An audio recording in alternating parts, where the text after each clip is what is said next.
Hey Jess, thank you so much for Hi, coming on. no worries. Thanks for having me. It's been hard to get a time in, but here we are. Barry, before we get into why we couldn't schedule your time, let's Yeah. start with where it all began for you in the music industry. What made you want to get into it? I honestly sometimes feel as though I was born into it, not in a family aspect. I just feel like it's always been there naturally. I've just always been, there's like no other singers in my family either. So it's strange. No one plays an instrument, no one does like anything. I've just been the odd duckling, really. And then I just always like to sing and perform, make mum sit in the corner while I did little dances and sort of stuff. And then whenever I'd see a guitar when I was younger, I'd always pick one up and just like strum the hell out of it, not knowing what the hell I was doing. And then one day mum just went, oh, maybe we should get your lessons. And so I just started from there. And then as I got older, I had people approach me about my voice and started gigging, and it all just went from there. But I've always been able to write songs. So since I was younger, I started off with poetry and then I went to, yeah, writing songs. Yeah, and now you do country pop. Is that it? It's so hard. So like the producer that I'm working with at the moment, he's like, you know, we can't actually fit you into a genre because I've got one song that sounds like this and then another that sounds like that. And he said, we can change it if you want to all sound the same, but then that'd take away from the song. Hmm. It's probably a good thing. So you kind of not box into one genre. Yeah, it's open. And country's like anything these days. I swear to God, you can do whatever you want and then just say, oh, it's country. Yeah, and if you put the genre pop in front of anything too, it can be anything. Yeah, Like, pop rock, pop yeah. country. So I guess, yeah, pop country, a bit of alternative. Sort of like, I feel like singer-songwriter now is Mhm. also a genre. So yeah. I feel like every second person's a singer songwriter. Yeah. That's just me though. See, see. And you recently did a collaboration with uh, South Coast rapper Rooks, I believe his name Rooks. is. Yes. Yes, How was yes. that? Yeah, it was great. So him and I actually went to high school together. Mm-hmm. Yeah, he just hit me up one day, and because we'd always like cushioned each other sort of through high school a little bit with our music. And yeah, hit me up one day and said, oh, would you mind doing a song, this song for me? And I said, oh, where am I going to record it? And so I thought, I'll just record it in my bedroom and we'll just see how we go. So when he came out with that song, it's literally me in my bedroom, just trying to ask YouTube how to use GarageBand. And then, yeah, it was so much fun. So he's asked me since then to just work around with a few things too and stuff because he's always writing new stuff, which is cool. And how's it feel jumping onto a rap project over your traditional like country pop, as we'll just call it from here on out? Yeah. Um, at first I was a bit because I wouldn't ever really listen to rap unless it is Rooks. I wouldn't ever. Um, but I sort of like his because I feel like I can relate to it a bit and stuff. So I just sort of kept thinking about that. And it was cool because the chorus, because rap is a bit grungy. So it was fun because I got to bring out a lot more of my grungy style type singing. And it was a lot of fun actually. And so every time he asks me now, I'm like, yeah, yeah, I'll do it. I feel like a lot of rappers need a female hook or a female chorus just because it does break it up a bit. And that is, Yeah. Yeah, and 100%. And it sounds, I feel like it brings more emotion to the words as well, because you have all the words and then, it kind of gets overwhelming. You're thinking about all the stuff that they're saying. And then the chorus sort of breaks it up a little bit. yeah, I did dive deep into your YouTube. You've done a couple covers. Yeah. Did that start in COVID? I noticed it said 4 years ago on your last upload, like on like your first upload. It said 4 years ago. Yeah. So Did I it tell start you in what, COVID or I'll be honest, Michael, I'm a little bit hopeless when it comes to keeping to, I'm just so busy all the time. But yeah, when it was COVID, so I had a lot of time. To be honest, it was more to procrastinate from my exams. So I would use it as an excuse to be like, oh, I'm going to record a video because this is going to help me later on in life. So it's not procrastinating, it's whatever.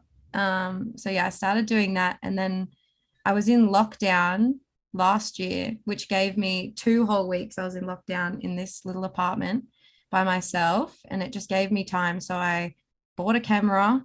I watched YouTube videos on how to edit videos and all the stuff. God love YouTube. And then I just started creating them and said I was going to do them all the time. But then I realized how time consuming it was to actually do that. Yeah.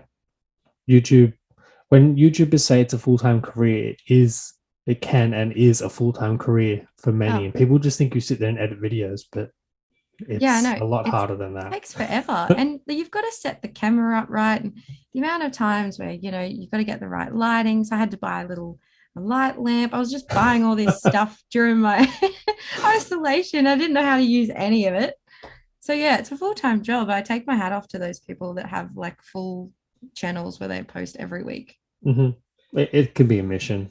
I couldn't Mm. imagine trying to sing a cover and then messing up a word or something and then have to start all over again. Oh, And then, honestly, it was more because you want it to look appealing, like video wise, and so that's why I bought the camera. And then you've got to match up, you know, the voice and the video as well. So there's all these fiddly little bits, and then as soon as you screw up one tiny little part, mhm. you're like, oh, I got to start all over again. And the camera is probably like all the way over there, and you're sitting with chords and a guitar, and it's just not very glamorous, even though it looks like, because it cuts off here, it looks so glamorous. It's so not. For someone who's not tech savvy, you did a pretty good job. Yeah, well, it took a while. So, and lots of YouTube. And being not so like tech savvy, how have you found the music industry itself, like the recording side of things? Do you have someone else doing it, or do you do it yourself at home? So now that I've done a couple things with Rooks, I sort of thought to myself, oh, well, if I can do that for someone else, maybe I can do like an acoustic album by myself and then release that. But otherwise, I have a lot of ideas. But yeah, that's an idea. But otherwise, yeah, I've got a producer at the moment who's located down in Cooma. So yeah, he's been recording my stuff that will be out hopefully at the end of this year. Yeah, your Spotify is pretty quiet. I think your last release was last year sometime. Yeah, and to be honest, all of those songs are so old. So I wrote those songs when I was 16, 17 years old, and then I worked on them right after high school, but then chose to become a paramedic. And then, yeah, it all just sort of went out the window. And so we were working on the songs for about 4 years because I decided to get my degree. So those songs are very old. So I think my new stuff, people will be a bit shocked. How do you balance such a busy work life and music balance? Like, how do you balance it all? um, Like, it it's was a hard. nightmare to schedule this, so I couldn't I imagine a know. nightmare to schedule just a coffee with you or something. Oh no, trust me, my friends have all tapped out. They're just like, just let us know when you're ready. Otherwise, otherwise we won't bother. That's why I don't really get upset when they don't get all these invitations, all these things. I'll message them and say, hey, I've got this window free. Let's do this. It's been really challenging, to be honest. It's even harder now than it was at uni. At uni, because I was studying and stuff, I could sort of pick and choose how hard I wanted to work. But being a paramedic, I can't really pick and choose how hard I need to go to Mm. work and things like that. So it's quite difficult. I think it does get me down a little bit sometimes where I'm a bit, it all gets a bit too much. And I think to myself, oh, but then I just remember that this is just how it is and just take it how it comes and then just deal with it really. But otherwise, it's just a lot of planning. And I always make sure that I have, for today, example, today I just decided, you know what, just not doing anything. I'm just going to chill about and do whatever. And yeah, because I find you always need a day or something in between where you can recoup. But Yeah. otherwise, it's just a lot of planning because I'll be at work and if I have a lunch break, I'll be editing photos or editing videos or talking to someone about the single that should be out. And so even when I'm at work, I'm constantly just working anyway. But yeah, Do it's people at hard. work know you sing? Yeah, so they're all so supportive with my singing. They come to all my local gigs. They even rock up in the ambulance sometimes and come like in between jobs and come in quickly on a break or something like that, which is really cool. Yeah. Um, but yeah, so it's been good. Like that, they're very supportive and yeah, it's nice. You can go as deep as you like, but what's an average day as a life as a paramedic? Like, what's it like for anyone who doesn't know? Because I Um, don't. yeah, I don't think anyone does. And I think I don't know. You have a lot of people that have a misconception that we live this like we're dealing with traumatic situations all the time, and then you've got the other end of the scale where people seem to think that like because the health system is so clogged at the moment, and there's so much people not getting ambulances on time and stuff.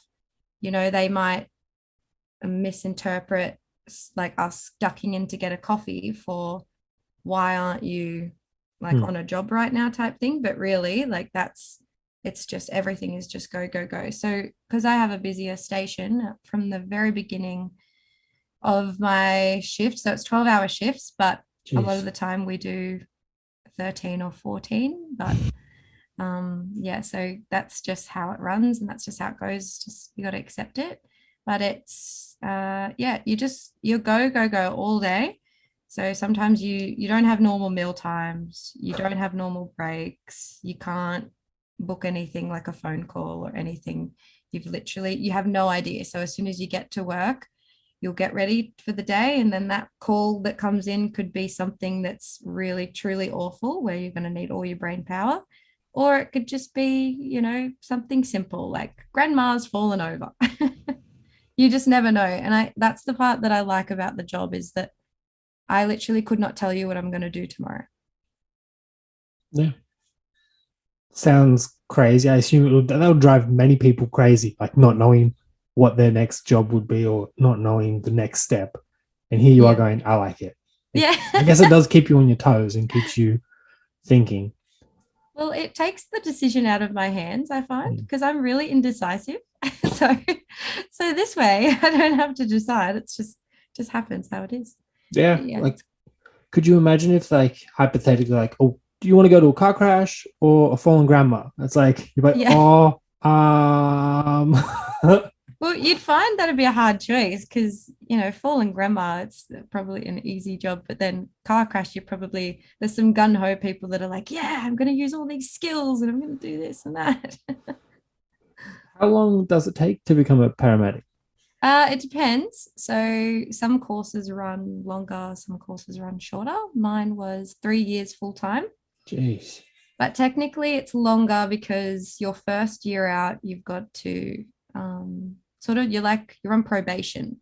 Mhm. So you can do everything that a normal paramedic can do. You're just being watched and ticked off with a tick list and things the whole time. So technically, it's sort of 4 until you're fully 100% graduated from, your service and uni.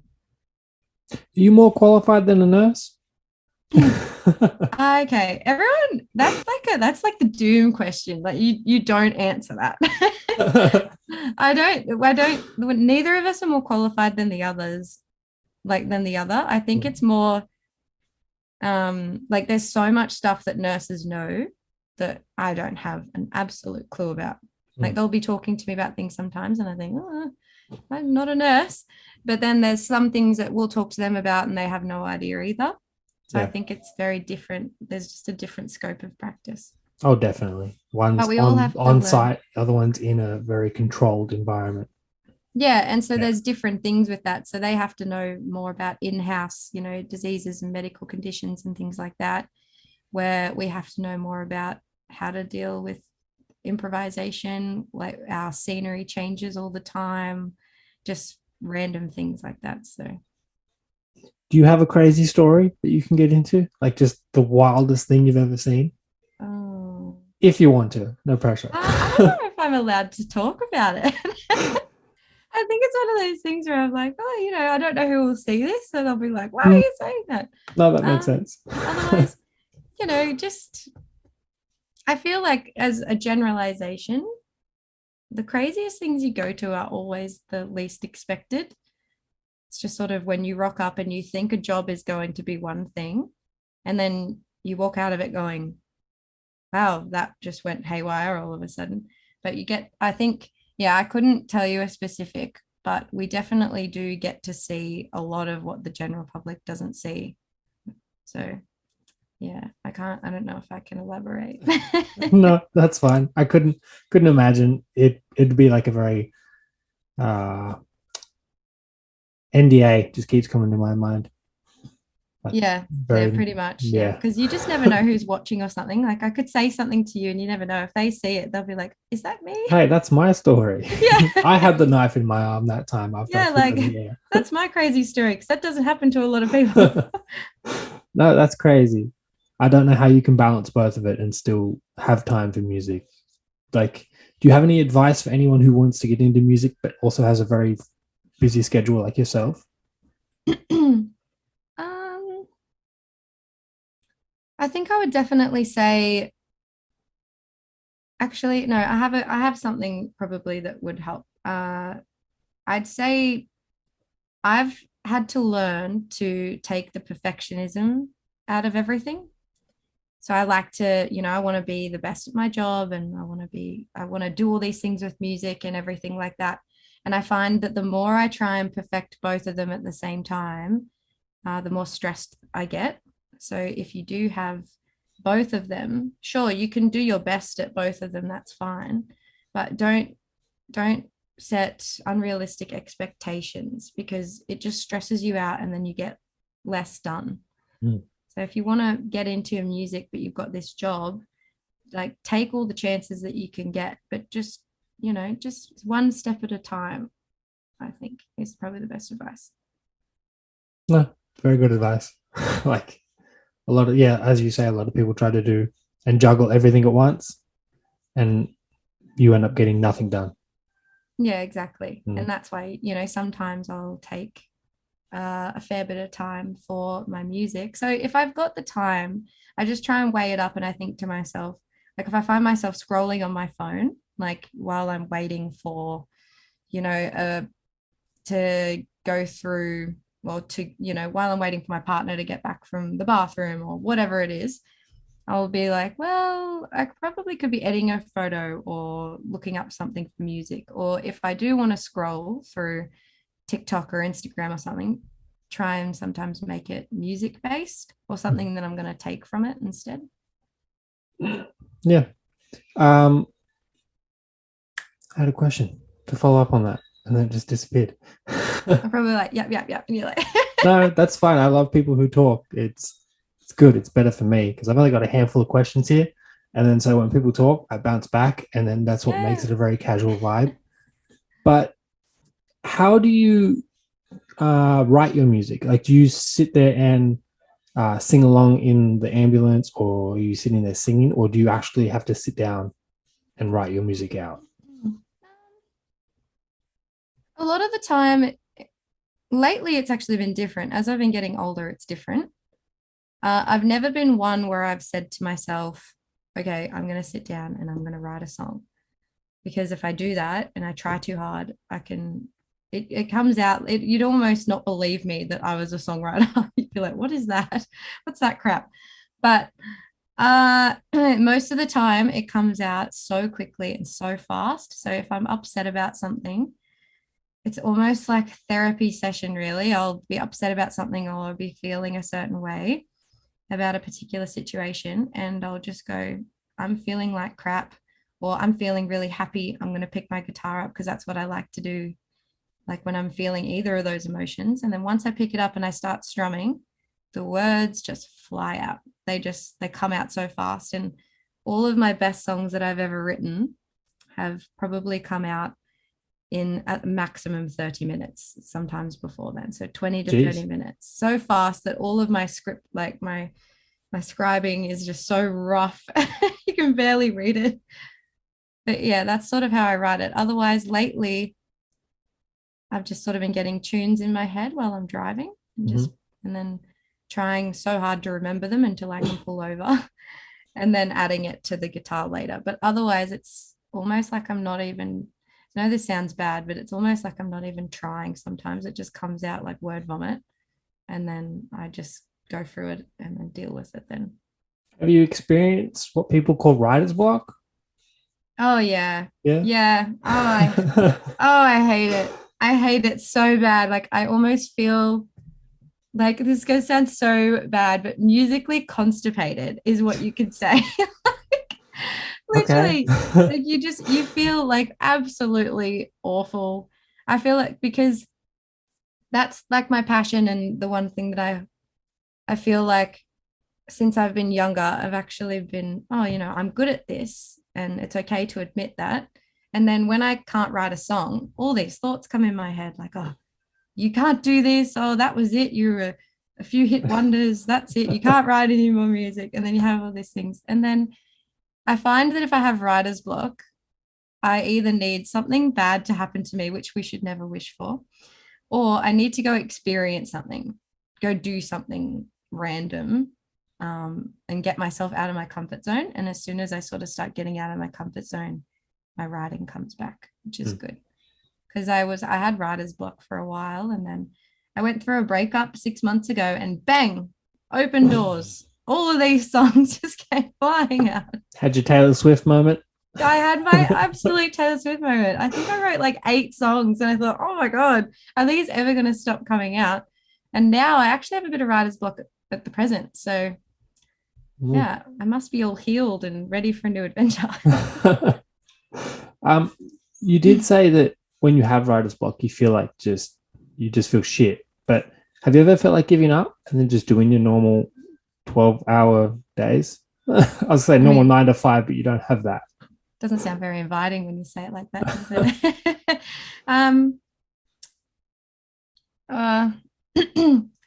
Yeah, there have been times where I've sort of thought to myself, not recently, not in a while, but yeah, there was a time where I just, yeah, it wasn't, I think it was more like just personal issues, and I felt angry at the world, and I just decided to just not play music. But also there have been times where it gets very stressful and I have to sit there and I think to myself, okay, well, if this is all stressing you out, you decided that you needed to drop one thing, I just instantly go, well, I would never drop music.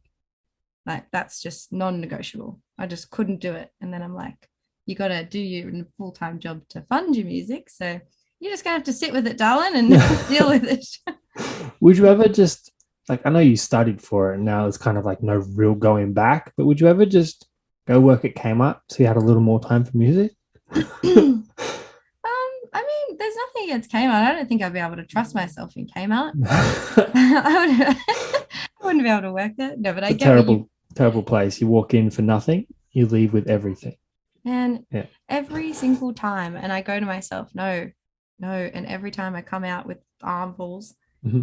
But yeah, I have considered doing my job casually, which would give me a lot more time.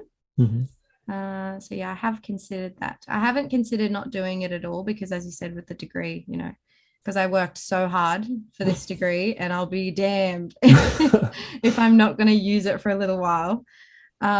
So I have thought about doing it casually as well, but we'll see how the music stuff goes. We'll see how far I can burn my candle, and then we'll decide then. Yeah, no, I guess if you go casual, but you still have bills to pay, so you end up working more casually, and then you might as well just stayed full time anyway. Yeah, that's exactly right. And people always think, oh, you're raking it in because you got your music and this, and I'm like, music stuff is expensive, y'all. Like it's expensive, and it doesn't pay that well. If I was just a musician, well, one, I'd be tired all the time because you can't say no to a cheeky beer when you're at a gig and all these things. It's just, it doesn't sustain. So you really do need a full-time job, I feel, as well, or even just a casual, just something putting in a bit of money. A lot of musicians do have a side hustle. like either a graphic designer or something similar to that. And a lot of people don't really know about that.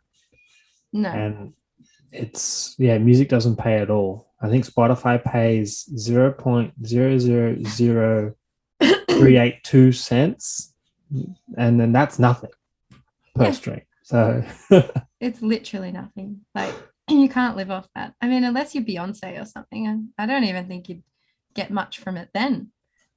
no, where the money is shows and touring and all that. And speaking of shows, what was your first ever show like? When we say show, do we Wow, mean like live people? performance. Yeah, we'll say live performance. Uh, Low scale. It was just in a little at a little winery. I was 13 and I'd never actually no, that wasn't it. Okay, I was at school. That was Mhm. when I sang my first song. But the first time I ever performed, it was I was 15 and I was in year nine, and it was at this thing we called Kappa at our tiny little school in Tumut in our high school. And they used to get acts together, and it was the yearly thing. Everyone used to be so excited for Kappa. And I, with my music teacher, I showed her a song that I wrote for a project at school.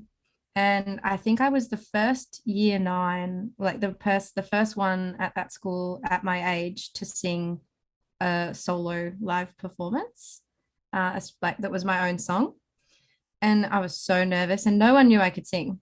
Literally, I kept that stuff like under wraps. No one knew.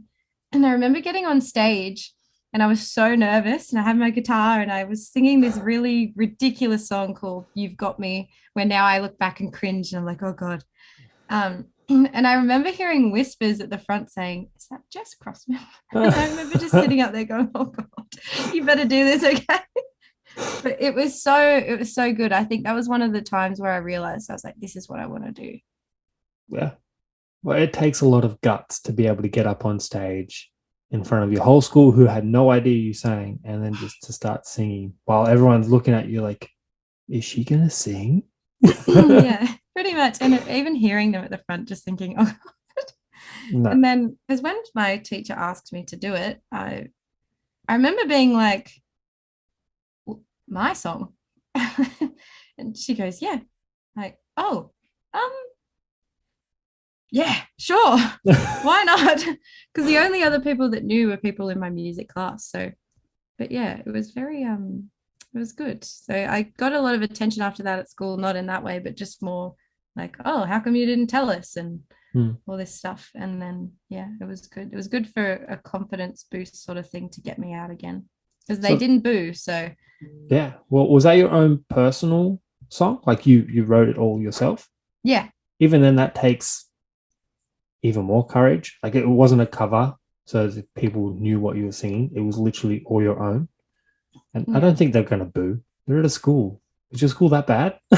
Well, look, that we won't mention any names, but no, no, but there, it was just those typical high school stuff. To be honest, now that I think back to it, it's a bit crazy that I did do something like that because I was quite anxious at school, I felt a bit like an outsider a lot of the time. And, you always feel like when people are laughing in the distance, that they're laughing at you, and you have all that anxiety, teenage angst, and all that other stuff. So, but yeah, on stage, it was completely different for some reason. It didn't feel like that. Yeah. Other than time, what's been your hardest part about the music industry? Failing. Mhm. Because I feel like music and also acting probably, you have to trip over numerous times, I feel, and just keep at it and treat it as not, just treat it as a goal and something that you're happy with rather than something that's a must have.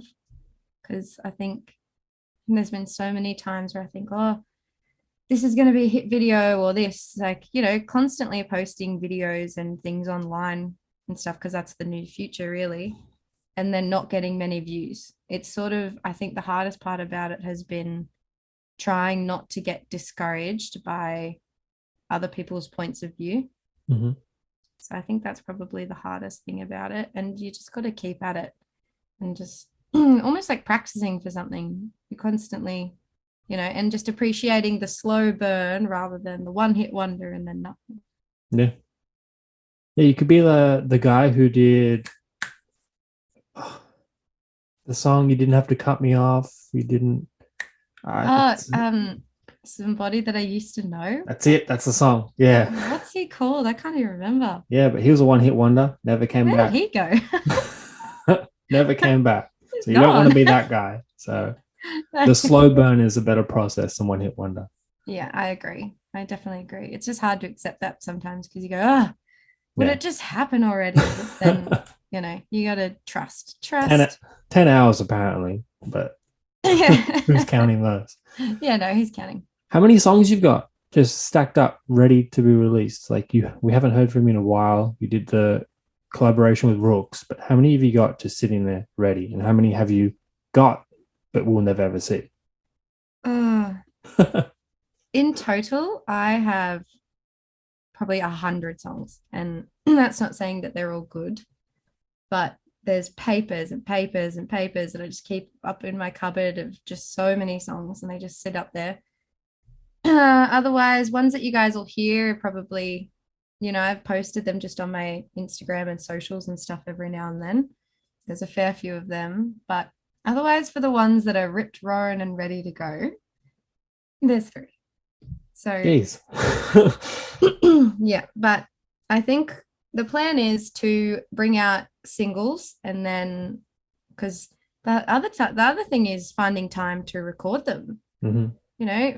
Finding time to find a producer that you like, and I like my producer, but he's all the way down in Kumar, and I'm on the south coast here. So yeah, just there's one that's like fully just ready to go. I'm so excited about it, and I just can't wait for it to get the planning done for me to tell everyone about it. I just haven't. Yeah, I need the planning done first because I want to do it right this time. I didn't do Missed Calls, my last single, right. I didn't really care about it. I had exams on, and I didn't do any like publicity stuff for it at all. So it did really well considering I didn't promote it pretty much at all before the release. So Yeah. I want to do that differently. Do you have a semi-release date for it? No, but I have a meeting with my producer this week. And so we're going to have a little chat about that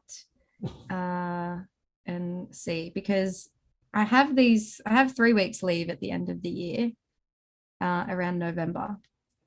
So ideally, I would like to have a release party type gig where I get, other band members in so I can play the song and stuff, and have a signing type thing. Well, not a signing because it's not like hundreds of people are going to come, but just have an event for it and do it right. So hopefully around November.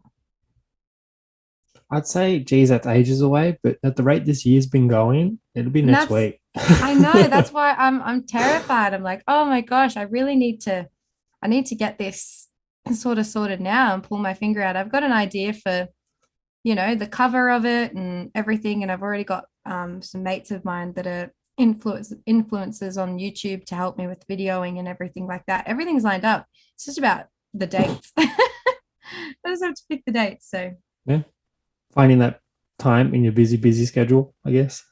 Yeah. So we'll see. How do you come up with titles? I've never asked an artist this, but how do you come up with the titles for your songs?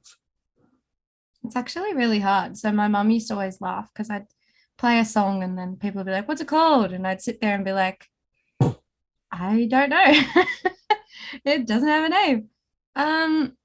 Try and pick something sort of out of the lyrics. I usually do that, but then sometimes it sounds ridiculous and you think, oh, that sounds not so great. But I think, yeah, because it's a bit quirky, because some people are trying new things now where they're doing lowercase names and they're naming the song something completely off topic of what the song is about. But yeah, I think I just go through and figure out the whole basis of the song and what it means, and then use that as the title. Yeah. I do have a list of 4 questions that I'd ask everyone.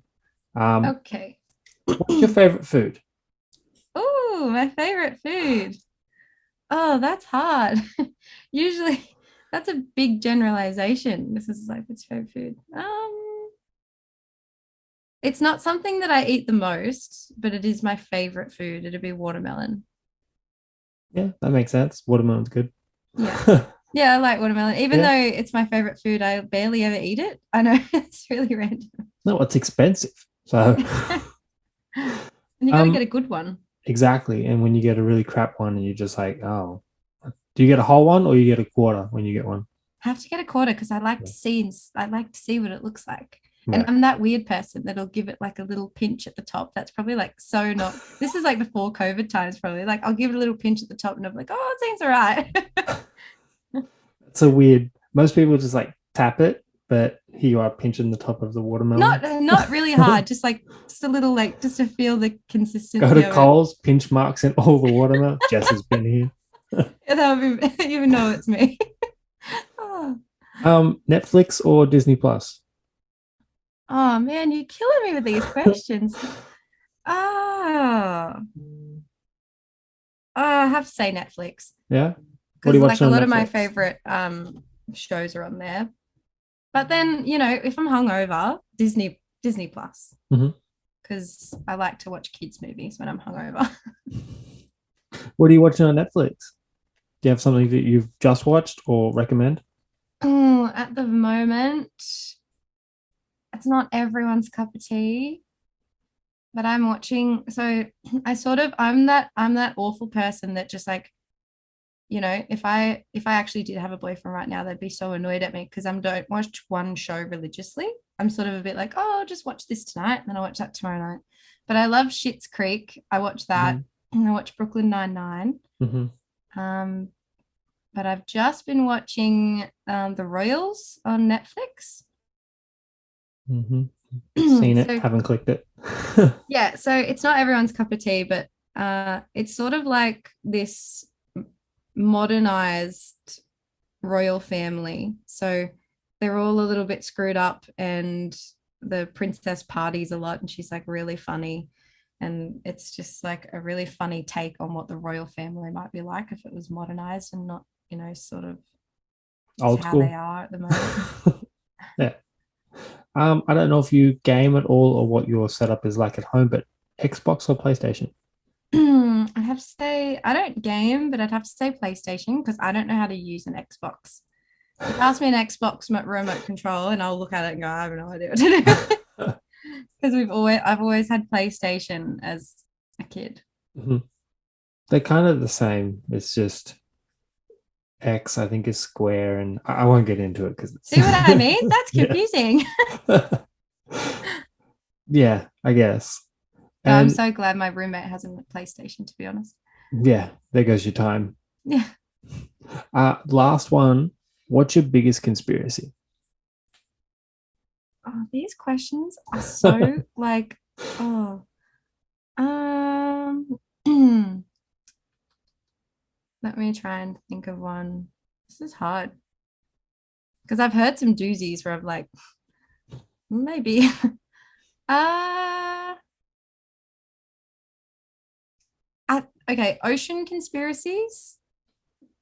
I they're a vibe for me. I don't really have too many about Earth Mm. and what we're all about and all this other stuff. And then like, God and spirituality and all this other stuff. I like to just stay on the fence with everything. And then whatever happens, happens. And I'll just be here doing my thing. But the ocean, I believe that there is so much stuff in there that we haven't seen, crazy stuff. Mhm. Like the big megalodon, I reckon that could possibly still exist. Just Don't things like that. quote me on my numbers, but isn't it true that we only have like 5% of our oceans explored? Yeah, I believe.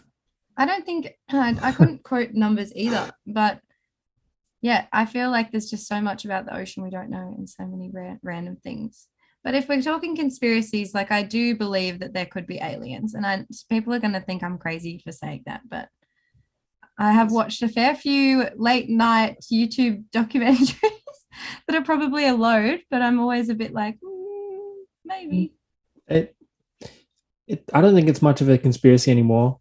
I'm some semi what a conspiracy nut when it comes to aliens. I dive deep into those deep dark holes of YouTube of It's the so hard not to alien get like stuck. documentaries. And then YouTube's like, hey, what's this one? You're, okay. Yeah, you're just like going through and then it's, like 2 a.m. Like, Mhm. what am I doing? But they did release a lot of footage of UFOs and all that other junk. But I don't know. I don't believe that that could be a conspiracy anymore. Yeah, It's probably more not. like it is a good one. It's one of the basics of the people like yourself who sit on the fence of everything. And Yeah, that's the hard part with, when people ask me a question like that, because it's the same as if people say, do you believe in God? And I'll always say, well, I don't not believe in it because, like, I don't think I have all the information. I don't think anyone on this earth has all the information about anything. So mhm. it's better to just sit back and let them hash it out, and then I'll decide later. Look, if your music career does blow up, you'll be very successful because a lot of people can't sit on the fence. You know, they always piss off one side of their fan base over the other. And here you will be on both sides of the fence going, we can all just get along. Yeah, 100%. I'm not. I hope that works out my favor because I'm not very. I feel like it's really hard why I can't fit into one box a lot of the time. And now that I'm older, I'm sort of liking it a bit more. But otherwise, I'm very much, well, I don't know. I don't think it's not that I don't care enough. It's more that I don't see the point in arguing about something that we can't actually fully determine. So Mhm. I'm just like, I'll just sit back. Complete random question. Will we ever see a Jess Crossman rap? Oh, look, I actually made up a rap years ago. I could not remember what the words were, but I don't think it was very good. But if I'll take my hat off to them. I don't know how their brains can think that fast, Mhm. like rapping. I honestly, I'm very much, oh gosh, I don't know how they can get all those words out all at once so quickly and stuff. But you never know. If I choose to try it, I'll like hit you up with a message and say, hey, listen to Look this what I rap. did. Look, I tell you what, it'd be a crazy day if you and Rooks jumped on a beat together and then just full rapped it out. Like, I'm sure your whole fan base would just be thrown off and be like, what is this? Actually, not a bad idea. Like now that you're saying it, I'm like, I'll give it a go. I'll see if I can rap tomorrow, and then I'll hit Rooks up and say, "Hey, so instead of me doing a chorus, Yeah. let's do it this way." Imagine going down to your producer and be like, look, I'm going to rap on this next one. He'll just look at you like, what? he'd Trust me, probably I got it. he'd probably say, "Did you drive here? Because you seem drunk." Like, Before we wrap this up, Jess, do you have anything to say to your ever going fan base? I would say, please don't lose faith in me because I'm still here and I'm still working my hardest to get my music off the ground. And I will not let them down either. It's a work in progress. And yeah, the first year has been really hard working such full time hours, but everything is going to look up. And yeah, thank you so much for supporting me. It's been great. To be honest, the only reason that I do any of all this extra stuff is because if I wanted to play music at home, I can just play music at home. Hmm. I don't need to share it with the world. It's that it's touched heaps of people, and it's the belief that other people have in me that I actually want to do anything with it. Yeah, that's crazy. I would like to also add that she's out here saving lives and picking up grandmas. Give her a break. I'm sure we'll Yeah. see a single in November. I'm holding you to that. Yeah, do please. It might make me do it. And to anyone who isn't following you, what do you have to say to them? I would say you should follow me because a lot of my socials and everything, I am just a complete transparent human being all the time. I'm not an it girl on my Instagram or my socials. I am not even close. I like to just share my experiences as well as a bit of advice. I love to talk to people that like to follow me and, work through hardships together. It's been really helpful. So yeah, if you're not already following me, follow me because you'll one get a laugh at my shit show of a life most of the time. And also you'll hear some great music too. Yeah. Jess Crossman, thank you so much for coming on. Thank you so much.